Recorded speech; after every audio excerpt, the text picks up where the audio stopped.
It's got to be. There we go. Thank you, Simmer. All right, yeah. Okay. Okay, let's welcome everyone. This is Community Conversations. I'm so glad to see those of you who could make it.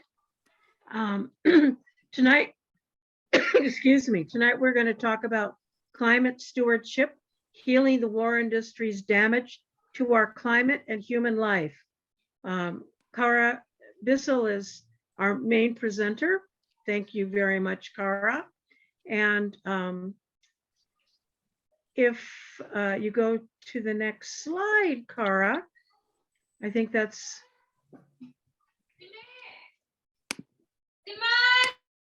This gives you the agenda of how we're going to move through things tonight. And then let's go to the little biography of Cara, which you can read, but I'm going to tell you what I know about Cara, because this is her personal biography, but I've known Cara for a few years now through Veterans for Peace and have found her to be a very dedicated and devoted, hardworking person, hardworking woman. She is the current president of Veterans for Peace, the John Miles Chapter 13 here in Tucson. And she has supported, and Veterans for Peace local has supported Community Conversations, the nonprofit that sponsors us, the Culture of Peace Alliance, and the various youth groups that we have too, Youth and Peace Conference and the Nonviolence Legacy Program, the youth that are involved in that in very concrete ways, in sponsorships for the programs and in actually raising funds so some of the youth could go on this incredible boat called the Golden Rule. And they learned how to crew in the San Francisco Bay Area. And they also landed on the shore and taught nonviolence everywhere they landed, you know. So it was that was a really powerful experience for them. Okay, so Cara, I want to turn the program over to you. Thank you. Yes, for those like Sabir that knows me, I don't speak particularly well, but so reading with emotion, this may be the best way I have to share this with you. I was born to Natalie Rachel Parker Bissell and Clifton Albert Bissell on November 11th, 1948 on Veterans Day, Armistice Day, in the aftermath of World War II and in the prospering U.S. post-war economy. Little did anyone know at the time, the firstborn son, Craig Albert Bissell, would progress to be a peacemaker, a continuous work, who chose the name Cara Ava Bissell. I was granted a conscientious objector status from the U.S. Army after being drafted in 5 October 1970. An honorable discharge as an enlisted E4 specialist pay grade was obtained with an early out provided by President Nixon at the time. I remained in the active reserve to make up 6 years of duty. With that, I had earned a BS, finishing my bachelor's degree program at Southwest State University, having started at Ohio State University. And the bachelor's degree was in secondary education and an MS in technological systems management from SUNY at Stony Brook. And that was from the engineering college. I taught for 3 years at St. Demetrius Greek American High School in Queens, New York City. Then sort of stepping up, you might say, I retired with 21 years service as a teacher in the New York City public school system, Long Island City High School, to be exact, and moved to Arizona to aid my mother after my father passed on. My mother has since passed on. I have a younger brother who I communicate with weekly, who lives in Ohio, our birth state. I'm presently married to Alice Olive Ritter and serve as the president, as Sapir mentioned, of the Veterans for Peace John Miles Chapter 13, Tucson. Veterans for Peace, VFP, is a nonpartisan organization dedicated to peace through nonviolence. VFP, with the website there, veteransforpeace.org, recognizes the possible potential need to defend oneself and others less able to protect themselves. I might add that everyone has their own individual limits and lines that they personally have. Various activist demonstrations, letter writing campaigns, and staying active in principle through my website, https://mbfdreams.info, keep my wife, Alice, and I busy. There is, with this presentation that I believe Patricia will be receiving a copy of after the meeting tonight, if you wish. There's a more full autobiography that was given to a book club a while back. Our primary goal here tonight is to act on some area of climate and health improvement, ideally dealing with the military and how it is a predominant force that perpetuates pollution and climate change. Areas of focus.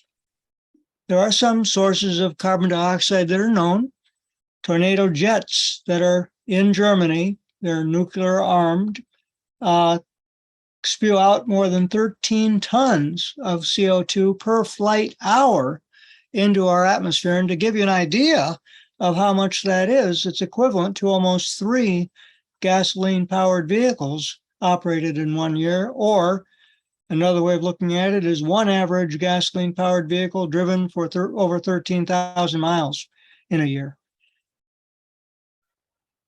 In 2019, humans emitted more than 35 billion tons of carbon dioxide into the atmosphere by burning fossil fuels, which puts it in perspective that the military may not be the major cause. Indeed, there's other facts that have shown that it may not be, but it is a contributing cause. And we'll get into that and we'll discuss more on that. The sources of greenhouse gases, which include carbon dioxide, are shown in the invasion of Afghanistan in 2001.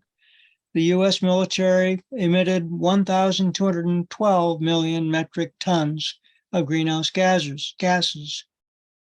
70% of all energy gets consumed by moving and utilizing troops and equipment around the world, and it involves the burning of vast quantities of jet fuel and diesel.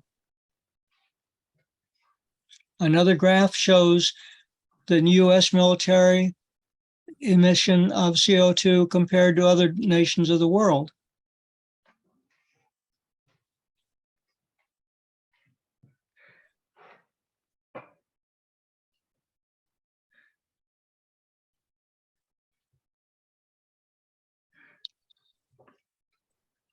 Human causes of greenhouse gases. In 2019, just 3 years ago, humans emitted more than 35 billion tons of carbon dioxide into the atmosphere by burning fossil fuels. What's the harm anyway? Well, the American Conference of Governmental Industrial Hygienists recommended an 8-hour threshold limit value of 5,000 parts per million and a ceiling exposure limit not to exceed 30,000 parts per million for a 10-minute period. A value of 40,000 parts per million is considered immediately dangerous to health and life, to life and health.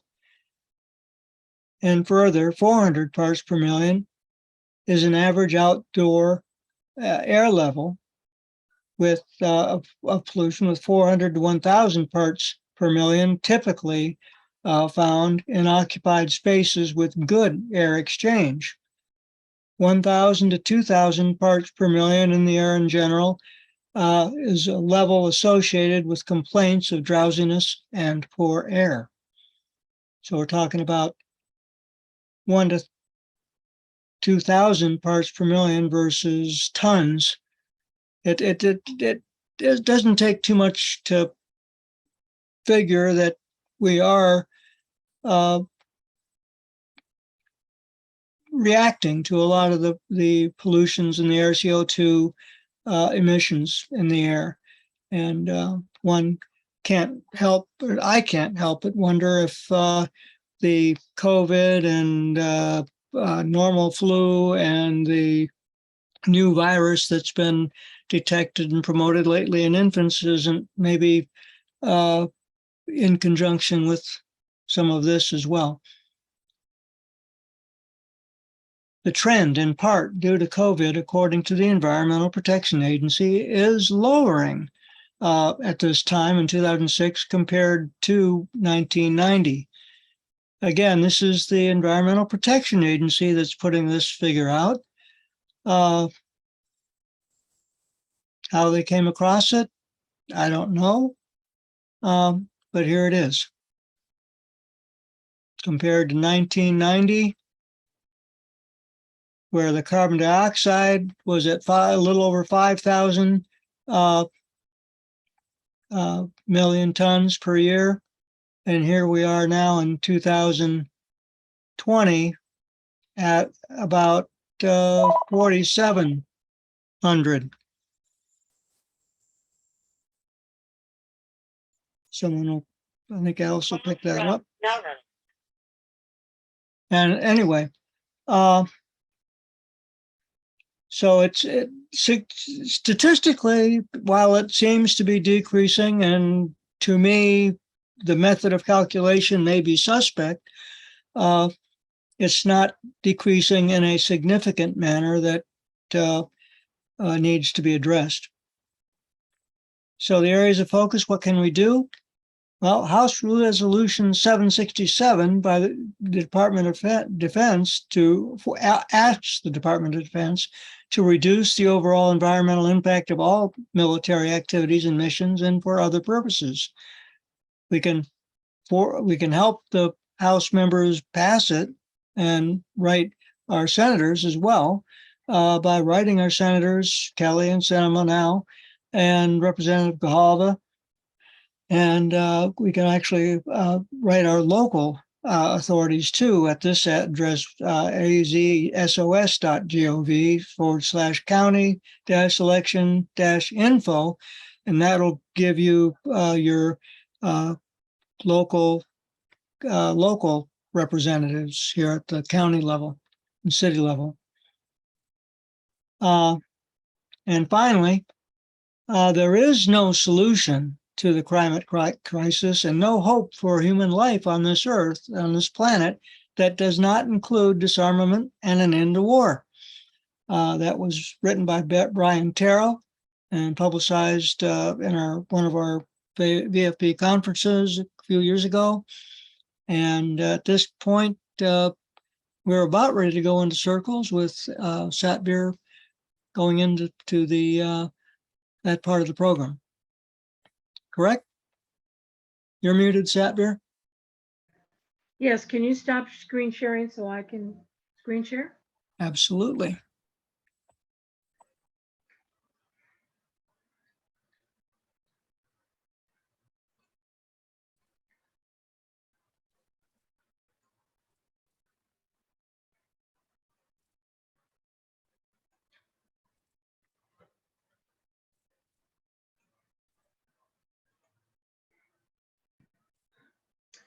Okay, thank you, Cara, very much. It really helped me to parse the details to have you talk about them, so thank you. This is just to remind you of the circle intentions, to listen from your heart, quiet in your thoughts and your body, listen without interrupting, and hopefully the cats won't knock it over again, the screen, like they did. Listen to others as you would like to be listened to. Speak from the heart as honestly as your feelings of safety in the circle allow, using I messages instead of you or they. Be lean of speech. Try to be as direct as possible. Tell what is most important to be heard and honor time so that all are heard. And be spontaneous. Try not to practice or rehearse what you will say, and don't go back and evaluate what you have said. Instead, listen to what the next person has to say. Do you have any questions about these? Okay. Agreements are to treat each other with respect, one person at a time. That's live when you use the talking piece. We'll, there's so few of us, we'll be fine with this. Silence your cell phones, no side conversations. Again, that's pretty much live, the side conversations. And also, if anyone says anything personal, it stays here. Well, don't say anything too personal because we're recording. If you really need to say something personal, I guess you should let us know so we can stop recording. I don't know if we can because Simmer set up the recording. So let's be mindful that we are being recorded. Okay. Okay, I'm going to stop screen sharing so Kara can go back to the screen sharing. Unless you have any questions, Patricia or Kara. Okay, good.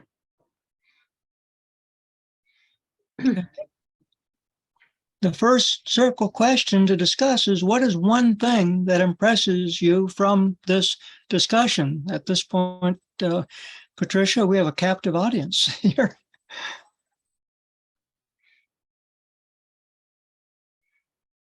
Well, I guess since I'm the only participant who didn't prepare the presentation, I guess I'm supposed to speak first. Please do.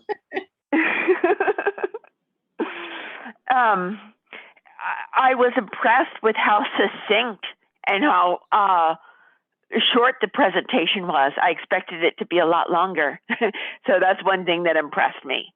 And I thought it was very well done and factually. I don't have information to verify whether the facts are correct or not, but I believe the facts are likely correct, and I think it was well researched and well done.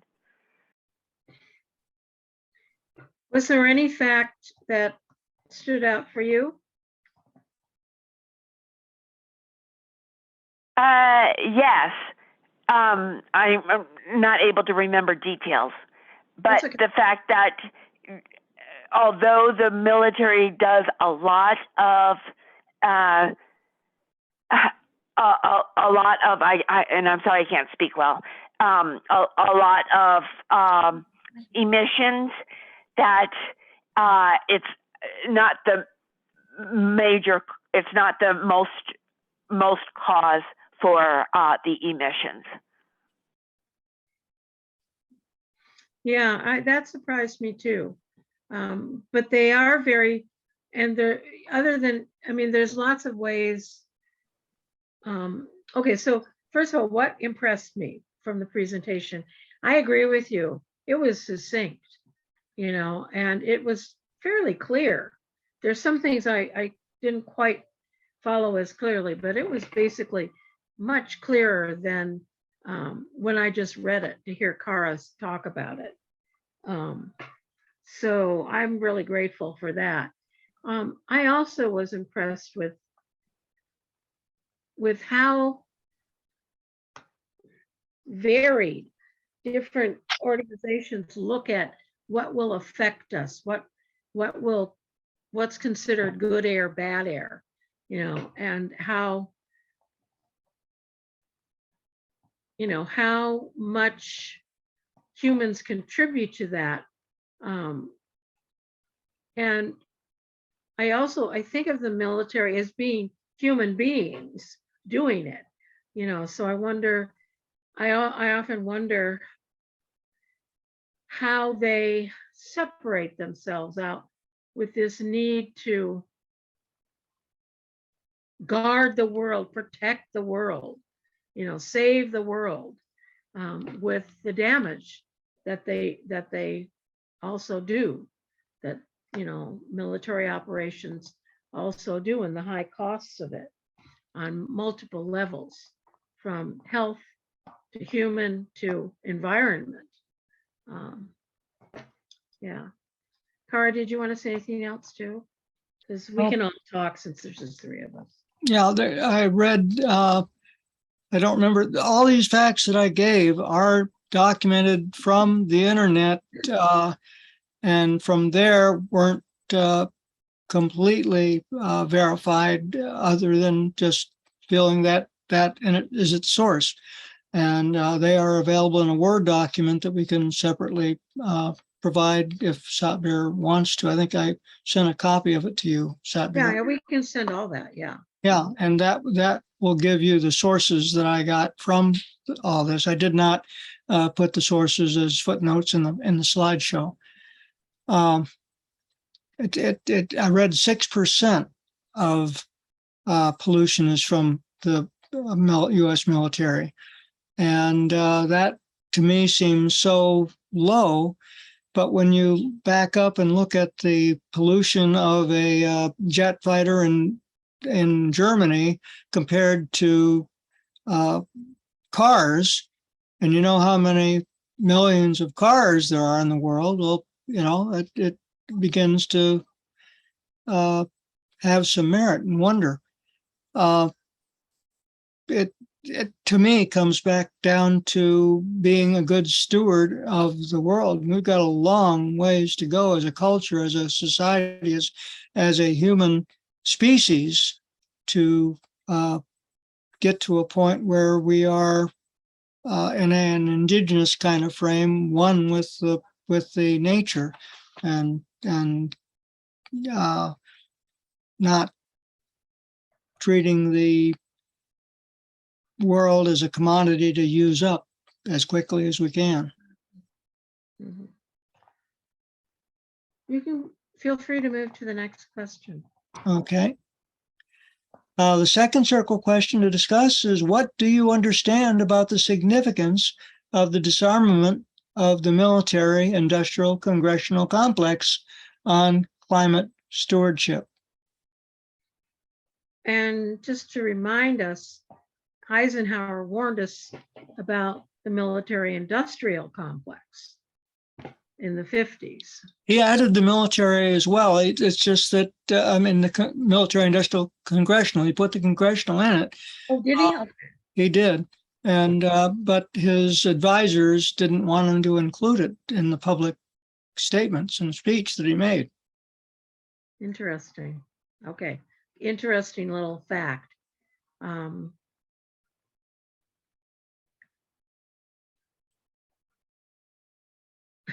Gosh, if this actually happened, wow. And the military became a peaceful, like where they would rebuild communities. Their sole purpose was to rebuild communities and shelters, and go into where there were earthquakes, and it just, oh my gosh, what a positive reputation it would have. And what benefits it would do for the world. Patricia, did you want to say anything? From my understanding, the U.S. is very skilled at destroying nations and very lousy at helping to build up nations. Mm-hmm. Yeah, it is a large, and again, in my point of view, it's a mind game in that both various countries are putting their best side forward, and at the same time nullifying and trying to paint the other side as a villain or the evil force against us. And, one latest example, the last 2 days in a row, they've been talking about Russia's doing nuclear war simulations. And yet, at the same time, they're not publicizing that NATO at this very moment, up until the 30th through this coming Sunday, is doing war games over the northeastern part of NATO's jurisdiction at Russia's back door. And if anyone doesn't think NATO has nuclear weapons and that they're not doing the same war games with nuclear potential, and I'm sure their propaganda is stating that against us as we're putting our side that they're doing their nuclear games, war games, and the truth of the matter is that everything has to be de-escalated. It has to be disarmed. That statement that there can be no solution to the climate crisis, no hope for human life on this earth without having disarmament and an end to war.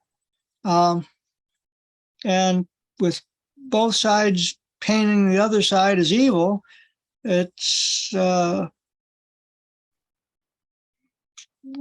has to stop to begin with. The 4 steps that the Veterans for Peace, Code Pink, and the Women's International League for Peace and Freedom have made, that 1, we have to cease fire. 2, there has to be negotiations. 3, there has to be the money saved from military put into housing and everything else involving the population, civilians.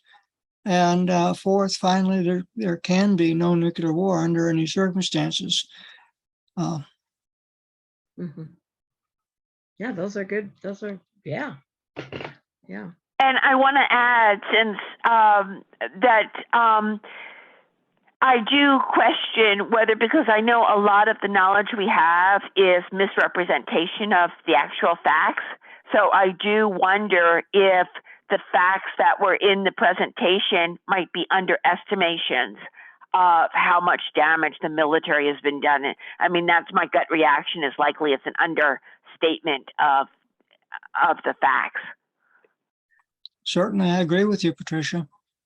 Right, and I know that we didn't talk about uranium mining and building of bases and what that does to the environment where they're put up, and how, we didn't even talk about that. So there's a whole realm of environmental devastation that happens when the military is engaged. We didn't talk about mines, the amount of mines that are left in the ground or in the water.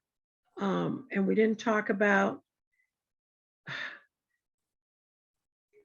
the toxicity after post-bombing that remains in the atmosphere, in the ground, and what it does to crops and the potential for livelihood of the people that live in those areas that have been tormented by wars. Mhm. There's a whole realm of things. There are. The statistics are, someone, either you, Satbir, or Patricia mentioned it, that the statistics are hard to find. They're, quote, under some kind of a sealed, top secret kind of clearance to get them. And one local thing is the pollution of the land around Davis-Monthan and the airports from the hydrocarbons that have been used in part to be firefighting chemicals. And I tie it together with in 1990, my parents moving here, 1988 rather, my parents moving here in Tucson. And at the time, Dad scoffed at the idea that there was any water problem. Our aquifer would take care of everyone forever. And then since then, of course, we have the Colorado River being divided up. We have Lake Powell and Lake Mead that's been giving us water, and that's from the Colorado River, as I understand a lot of it. So that's all part of the mix, and we're coming back to the idea of groundwater. And I've read recently how the table has gone down significantly, number one, and number two, that the water in our aquifers is not the pure water that it once was. And matter of fact, what well water they're using from the aquifer and parts of Tucson are being diluted, or are being used, but it's diluted by the water from the Colorado River and wherever else we get it, so that it will be within tolerable ranges and not toxic according to their regulations. So, and even more recently than that, next to our demonstration at Golf Links and Craycroft, on the southwest corner of that intersection, there's a sign now saying the water in the ground is unsafe, essentially. And I hadn't seen that sign up until a month ago. So that seems to be relatively recent. There was some kind of a drill doing testing quite a few months ago, if not last year. And then again, earlier, a month or two ago, on the other side of Golf Links, north side of Golf Links, away from Davis Mountain. So some powers that be, but one can only guess, trying to cover up or trying to find facts to make corrections. God only knows at this point. I went by and asked him at one point, and they wouldn't give any answers. Anyway. Thank you both for raising what's not included in the climate estimates of the damage to the climate estimates. And yes, thank you for both raising that. And also, Cara, thank you for stating so well about how solutions to climate change needs to include disarmament of the military-industrial congressional complex. Absolutely. Thank you. Yeah. Can we move to the next question, please? Yep. Share one thing about your experience, which include the feelings, emotions, and concerns that are all important in each of us of the climate change crisis. Who wants to go first?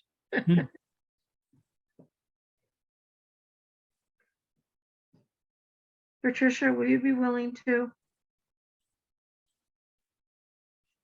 I'd rather pass right now. Okay. And come back to me, please. Okay. Thank you. Okay. I have to be reminded in my emails that I have in my SIG file that every email I send has something that I still myself cannot remember. And that's why I put it in my SIG file, to hope to try to remind myself. Shifting baseline syndrome. I first became aware of the term in a movie series that I was watching at the time, Madame Secretary. It refers to something happening slow enough that we cannot, in our own minds and environments and bodies, recognize a change is happening. But in fact, over generations in particular, there is a change happening. And I think we have to be aware of those changes, and the opponents of climate change will say there have been higher and there have been lower temperatures, and so climate change doesn't exist. Proponents of climate change due to pollution point to all of the increase of carbon that didn't exist prior to what, I want to say 1860 something, I guess, 1850 something. Mhm. But there's, so my main fear and feelings is one of I try not to be fearful, and I indeed am hopeful when I see young families in our environment, in our town, in Tucson or wherever I see them, whether it's on the internet or publicized in some way. Mhm. They're so hopeful, so happy, so gung-ho for the future. And the parents are doing a good job of protecting them from a lot of these facts. And as I know I was when I was a youngster, I've criticized in my parents and for keeping me in the dark, for dressing me in a mafia kind of outfit that was fun and games at the time. It was fun to pretend I was a mafia gangster, and it was fun to play cowboys and Indians. It was fun to, although that's where my dad drew the line. I never did get a play pistol till later on, and my cousins got them, so I got them. But it's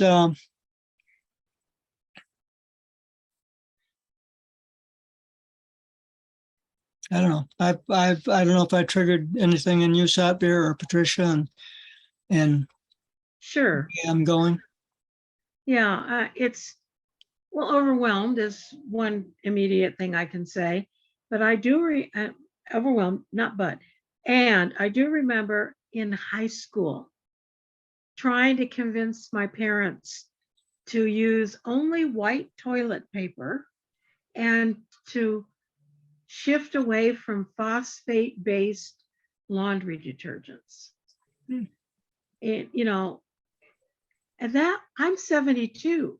So in 1969, there was enough awareness that high school students were actually trying to get their families to do little steps in the direction of environmental health, and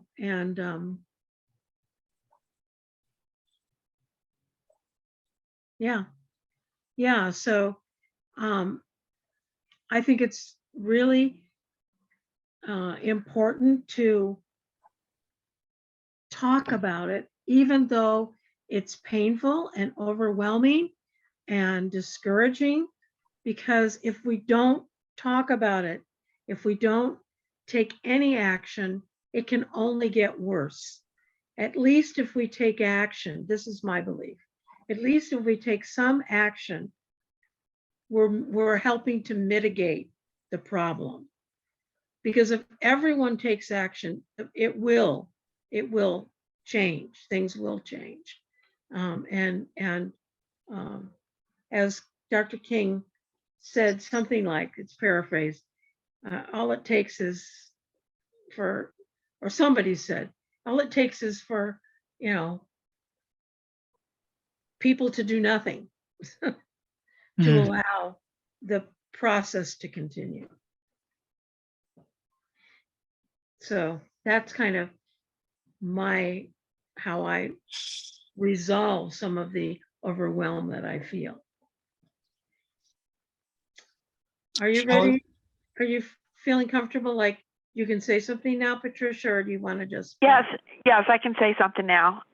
Thank you for allowing me more time to think and listen to what the two of you have said. And I identify with feeling overwhelmed. And I agree with you that if we each try to do actions that we can help the situation. I don't know if it'll be sufficient, but I think we can help mitigate the situation at least. And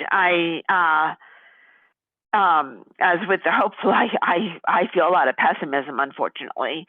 And I feel as one of you were talking, I think as Kara was talking, I suddenly realized and experienced one thing that I do want to share is that relates to a previous community conversations that I thought was excellent about presenting the problems of nuclear war and of nuclear energy, et cetera, and the risks, et cetera. The person presented it, tried to present both sides and just present the facts. But the facts were quite clear to me, along with my beliefs that I've had for a long while, that nuclear energy is really dangerous and nuclear war would be horrible. All war is horrible in my opinion. And I've been fortunate that I've been protected from most war. But what has horrified me, the one thing experience, is that I recently read about a nuclear war would make the world colder and darker. And I worry if with climate change, all this news about being hotter and hotter, if that might be used wrongly for rationalization for nuclear war, that maybe that might help mitigate climate change. And when I read about that, that just horrified me. Mm-hmm. Yeah, after all, we had a former President Trump that questioned openly, well, why don't we just put a nuke inside the middle of a hurricane? That'll stop it. Lord. Wow. Yeah. This would be a part of would have been part of this presentation, except that I have not been able to find it to verify it since I read it somewhere, that if only 6% of the, or maybe it was 2%, but some low percent number of the nuclear weapons available to nuclear powers on this earth, if only 6% were used, 1/3 of the human race would be killed. Wow. Immediately. Yeah. So. Yeah, we cannot have a nuclear war. No. Which brings out an overt statement that I've heard people make and read also over the centuries. People have deemed everything from natural Mother Nature ways of limiting population. They blamed the bubonic plague that destroyed what fraction of the human race at the time on maybe just natural selection and natural environmental factors that helped to limit the population of the human species at the time. And people now are wondering and positing maybe warfare is a way humanity has to limit an overpopulation, in whose mind that's something else, and who's making these decisions, if anyone is even thinking on that line, but it's being thought of. And that disturbs me so much, that people are essentially maybe playing God. It may be actually, so what if a country is eliminated? So what if we are a proxy war in Ukraine and they go by the wayside? You know, it's a group of people who don't have to worry about it anymore. Yeah, but the thing is, of course, Cara, with that is they're never thinking it's their country that's going to get destroyed, right? Right. They're always considering themselves survivors. And that's such a fallacy in the concept of war, and especially nuclear war, to think that, well, it's not going to touch us. Because, I mean, even if the studies show that the amount of radiation just in our bodies and in everything is higher post the bombs that have been exploded than it was before. So, it's such a fallacy, you Yeah. know. So, Yeah, something that's about 5 or 6 years ago, I went to the doctor trying to get a congestion in my throat worked up and figured out what it is. They came up with the diagnosis acid reflux and gave me medication to take care of it.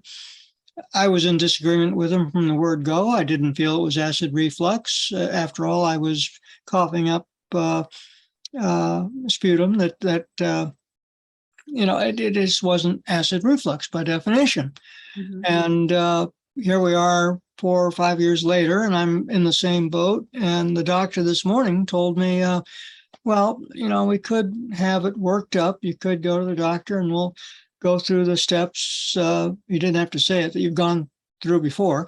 and but if it's something you live with it. And so that's what I am choosing to do. And but I was a smoker, so I can blame it on that. I haven't smoked in 40 years, but that's beside the point. Hmm. Anyway, shifting baseline syndrome. Things are changing slow enough to make us think and blame and feel there's a reason for it. That doesn't mean anyone's doing anything wrong anywhere, or is the cause, much less the cause of something happening wrong. Hmm. Hmm. That's an interesting thing to think about. I'm going to consider that a little more deeply, that shifting baseline syndrome idea. And I want to say that I thank both Kara and Satbir for raising the issues of that. Yeah, some people consider depopulation a solution to the climate problem and don't think about being their country and just think about being other countries and or other peoples or other groups of people, etc. And that is just horrible, in my opinion, and very scary and very overwhelming and terrifying. Well, I think that, shall we move on to the next question? Because I don't want us to leave with only those feelings. Yes. I really don't want that. I don't want to, this purpose of this is not to increase our anxiety. It is to increase our awareness, and sometimes anxiousness comes along with that. But we have all acknowledged that there is some positive potential in doing something. So what are we willing to do? What are you willing to do? What am I willing to do over the next 6 months to work towards climate stewardship? And I can start. I will continue to recycle. I will continue to educate myself. I will continue to, I'm part of an organization called the Arizona Faith Network, which does a lot of, it's a 501c3, but it really looks into all the different kinds of bills and that are coming up to support the environment and to support reducing incarceration and things like that, positive things, and to support Indigenous people.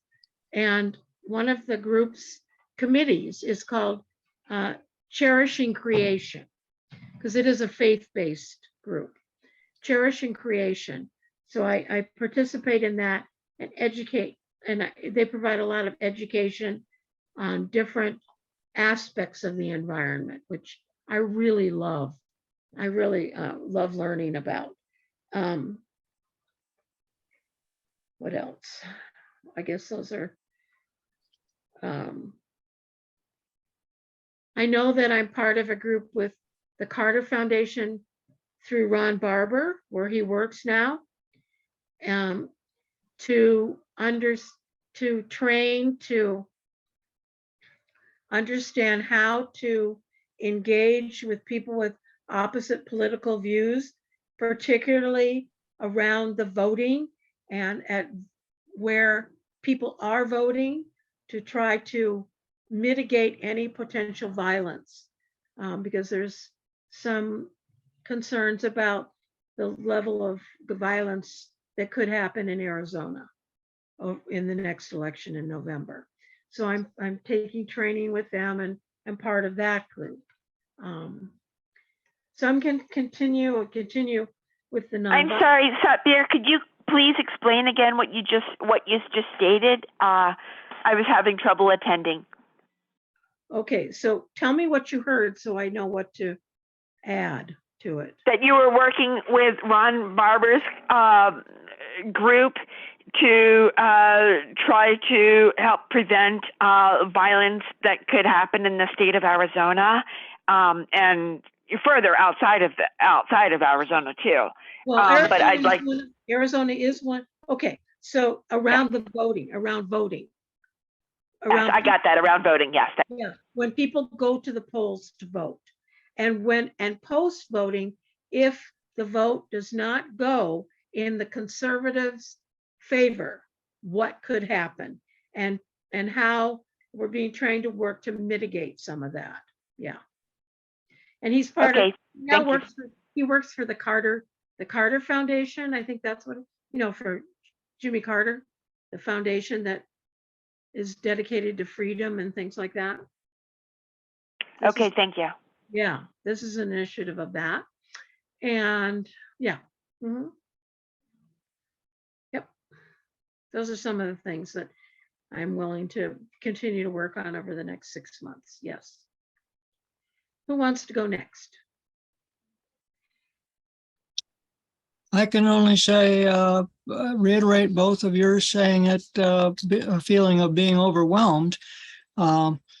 Doing what I'm doing has got to be compared to a pharmacist that I see monthly that I admire quite a bit. One of his best statements and quotes that I try to use to be better in my diabetic state is, you can't expect to do the same thing expecting different results. And at times I'm wondering just how much of a rut I am in certain things. I watch Amy Goodman every day. Is that a rut, or do I need to continue doing that, for an example? But I have a feeling I'll be continuing to do that. I get a lot out of it. If nothing else, it gives me food for further consideration, and gives me a bolstering of my feelings of how I do feel motivated to be peaceful and nonviolent. That's how I take it anyway. One thing I have against it is that she calls her own program a show.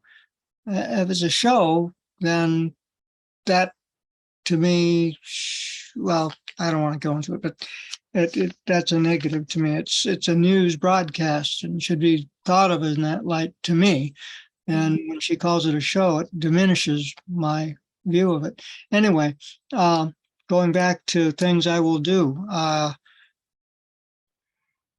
am doing. I will be a poll worker clerk and go for training. This will be the third election cycle that I have been a clerk here in Pima County, and it is a worthwhile situation. By all accounts that I read and heard recently, this midterm election appears to be the possible most volatile of any of them. But in the first two, I didn't experience any problems.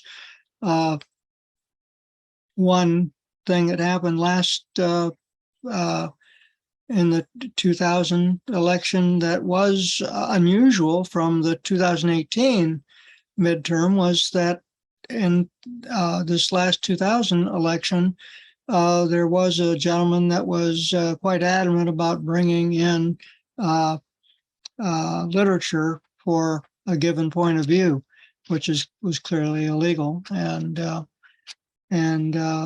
the people there, marshals and so forth, dealt with it, and it did reoccur, but they played it low key. They confiscated the literature at the poll site when it happened, when it showed up, and it seemed to be a minimal obtrusion, if you want to call it that. That's one thing. Continued communications with our federal senators and representatives. I need to get more involved with the local representatives and everyone from my ward, Nikki Lee, to the city council at the mayor level, and being more involved with the Pima County supervisors meetings and what they're doing, and be a local voice that will be more acknowledging and promoting rights of people that are not housed.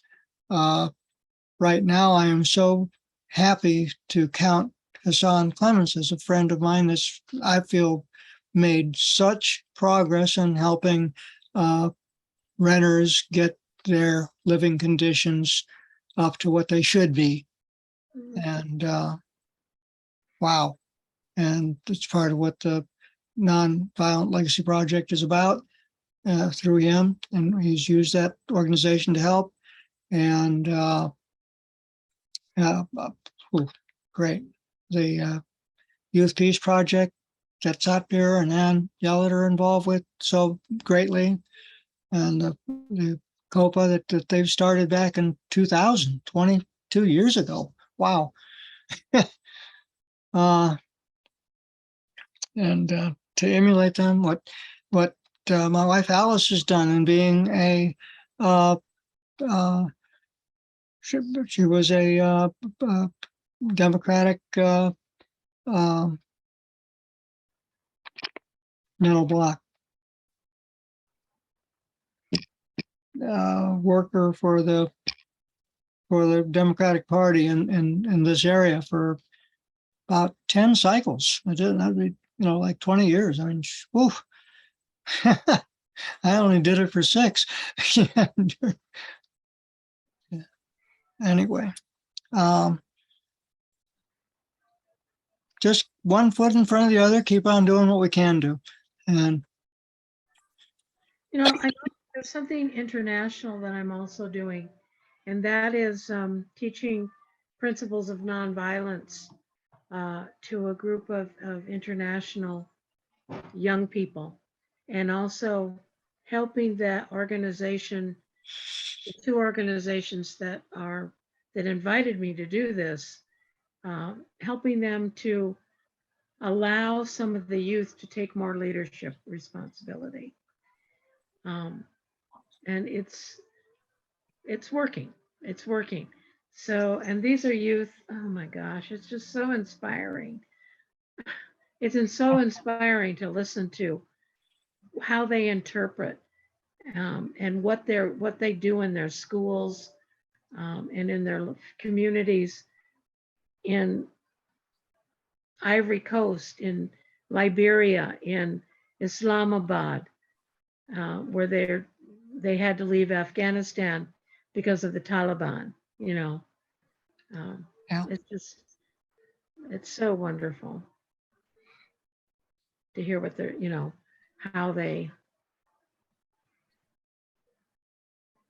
how universal values are, and how wonderful to hear it from all around the world.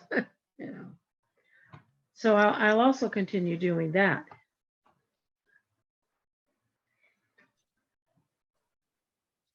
As for me, the first thing I need to say is that I've been to a number of these community conversations where I say what I'm going to do in the next 6 months with full intention to do it, and most of the time I've not completed my goal. In fact, it's been years and I still haven't completed some of the goals that I still intend to make within the next 6 months.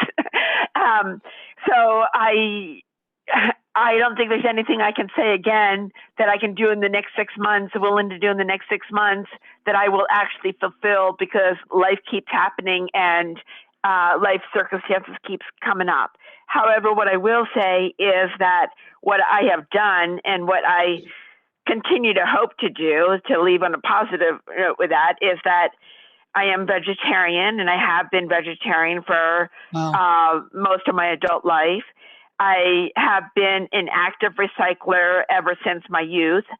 I buy 100% recycled paper when I'm not conned into buying a less reduced recycled. Sometimes these companies, the advertisements, they just pull up and I try to get the 100% recycled and something else comes up instead, and I end up clicking on it sometimes. But most of the time I get the 100%, and I kick myself when I find out that it's not the 100%. And I don't drive. For other reasons than the climate, but it benefits the climate. And I have in the past chosen not to drive. Even when I did have a vehicle and did drive, I would choose to ride the bicycle instead, or walk, for climate reasons, or I would use environmental reasons at the time instead. And I do try to educate myself and hope to continue to educate myself. And at the start of the Russia-Ukraine war, I did write to each of my senators and my congressional representative, who was somebody other than Raul Grijalva at the time, and wrote to each of them to try to persuade them to immediately convert to, as soon as possible, to convert to all renewable energy. And that would help prevent and stop a lot of the excuses for the war for the natural resources. And so I did do that.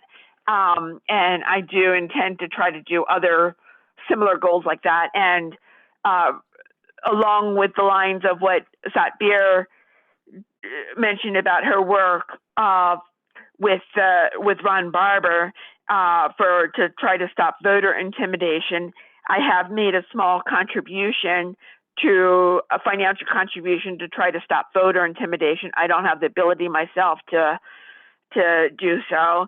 And I figure a lot of these, I try to make small contributions. Like, also, I support Water for the People. I make a small monthly contribution to the Water for the People every month. And although my contributions are quite small, I always rationalize and think that if everybody made such a small contribution, there would be a big significant impact. So I always go in it with that attitude. So Wonderful. Yeah. So we're all engaged, and that's what we need to be. And that's our questions. We can, I think it's early. We can end early. So let's go on to, oh yeah. Well, what did you have in mind for this? Just if there's any concluding thoughts, maybe a different tangent than we've covered that still involves the military and climate change, and how we could possibly look at it in a different, more futuristic, positive manner, or in some way. Mm-hmm. Along those lines, that I very much try to figure out, and maybe you can look to the two of you, maybe you know some possibilities that I can do to try to help, because other nations that are more affected by climate change than we are, and how do we try to help our brothers and sisters around the world with climate change who have been so devastated already and are likely going to be so much more devastated than us? What can we do? And trying to look towards. I know I have made written to my congressional representatives again and senators about trying to open up immigration for immigration refugees, for climate refugees, because I think we very much need to help other people, and that there's going to be, I've read articles that there's going to be much more climate refugee migration that's going to happen a lot. Mhm. That's true. I know that my little piece of that is that the Sikhs that are coming across the border, there's the Sikh teens, keeping getting things to them so they can live their faith, even in incarceration. And also there's this larger organizations are taking care of changing policies, but the Border Patrol has been stripping turbans off of Sikh men and throwing them in the trash and not letting them have them. So I've been gathering clothing and turbans of various kinds and some of the holy books that are used on a daily basis called nitnams for the Sikhs in our local community. And because, the picture of immigration is much larger, but there's no one locally to take care of the Sikhs that understand them the way the Sikh community does. And I'm kind of the person they see as the one that does that social justice stuff. So they will bring the stuff to me, to get to Casa Solitas and the various places, and yeah. So I'm also doing that. Yeah. Wow. And I know that from what I read, that not only does that strip people of the religion, but it also of their identity. When the identity is, so much involved as part committed to a religion and the faith and wearing the turbans, that is that presents a huge mental health crisis for people. And I think the Border Patrol is not ignorant about that mental health crisis that likely brings up, in addition to faith problems, faith issues of not being able to people to be able to follow their faith the way they believe that they should. Yeah. Yep. Yeah. You're correct. There's somewhere, Patricia, I think, a balance point that each of us has to make. And your viewpoint of doing what you can is a big part of it, I think. But to realize that there will always be people with more, people with less, whatever scale you want to, whatever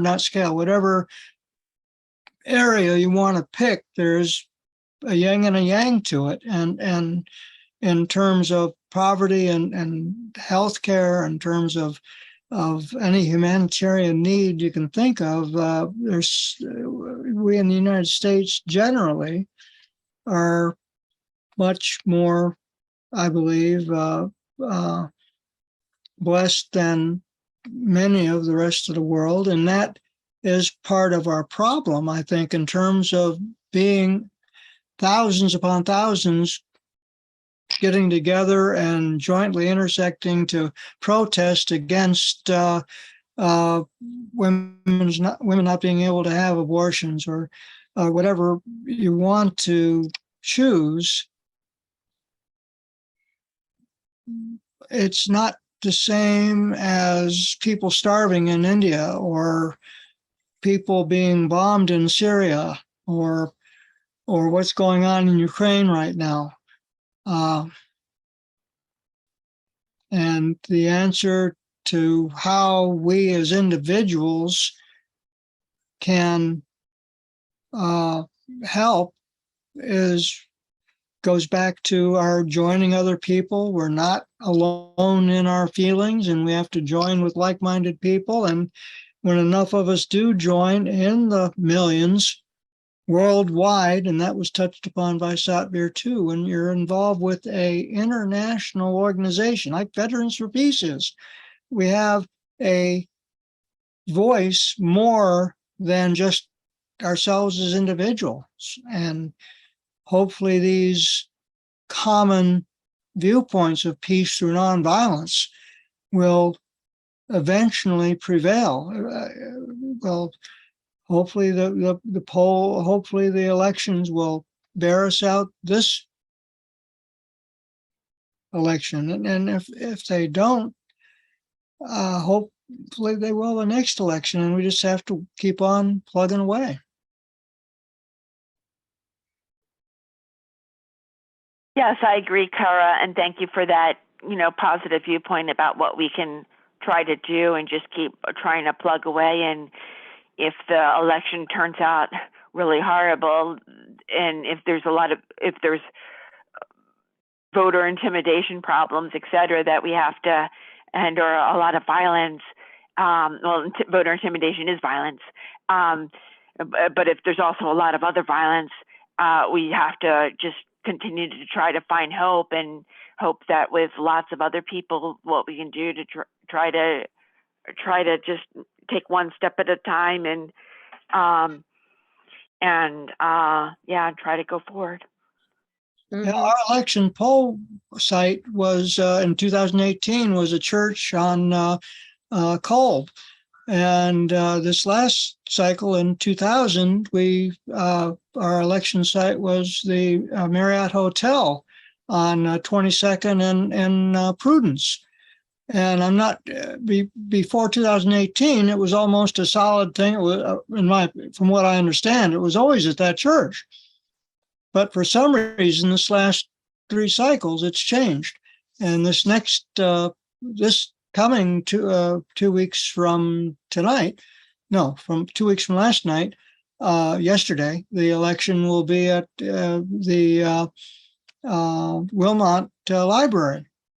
And on, I believe it's Wilmot. But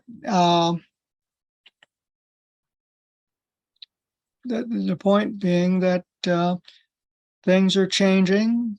Some change is good, and the people that I worked with did not identify themselves as a Republican or Democrat, and I'm green, and so I just didn't. That didn't come up. We all worked together, and everyone voting had their vote, and it worked like clockwork for us.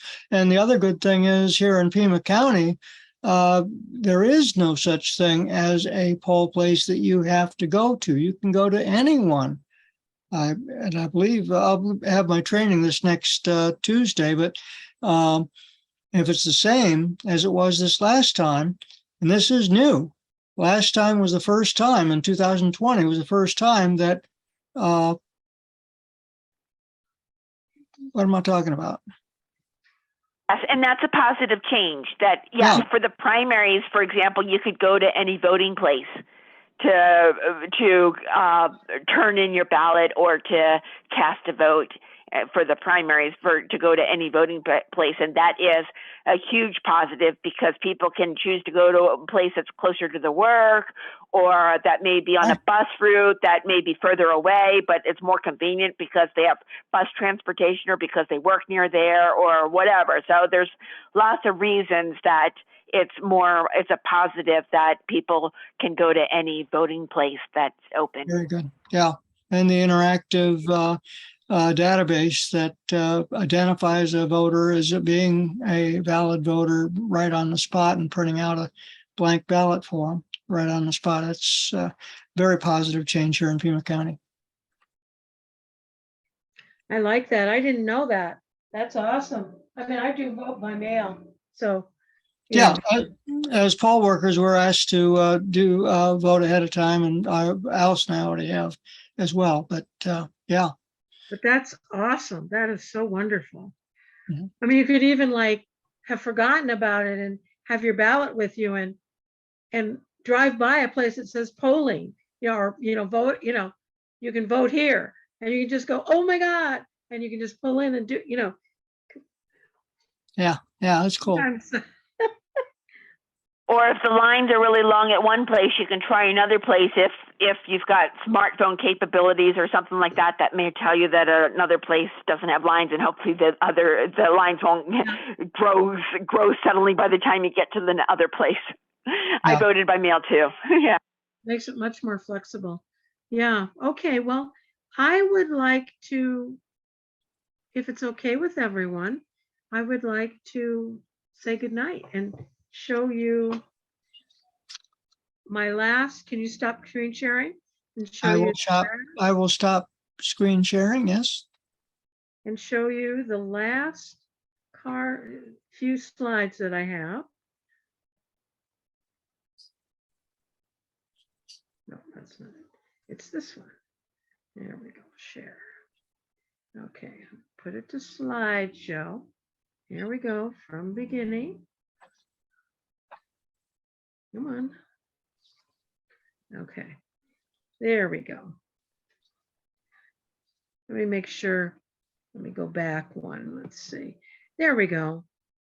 Yeah, okay. Community Conversations, Culture of Peace Alliance, and Veterans for Peace, John Miles, Chapter 13, Tucson. We thank you for joining the conversation. And we say good night. Good night. Thank you. Good night. I can, you know what I can do before you go? I can sing a little, share a small chant from my community, from the Sikh community, That would be wonderful. which is about being grateful that what we seek, we will always find. Or if you think of prayer, for being grateful that the prayer is already answered.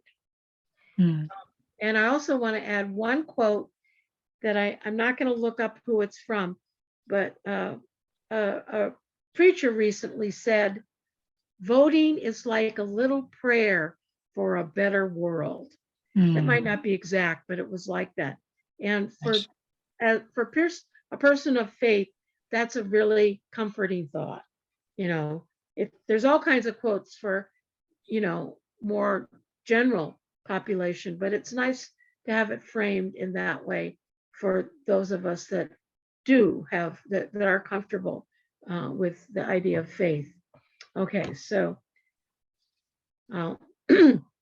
Ardas Bei, Amardas Guru, Amardas Guru, Ardas Bei, Ramdas Guru, Ramdas Guru, Ramdas Guru, Sachi Sai, Ardas Bei, Amardas Guru, Amardas Guru, Ardas Bei, Ramdas Guru, Ramdas Guru, Ramdas Guru, Sachi Sai, Sai, Sachi Sai, Sai, Sachi Sai.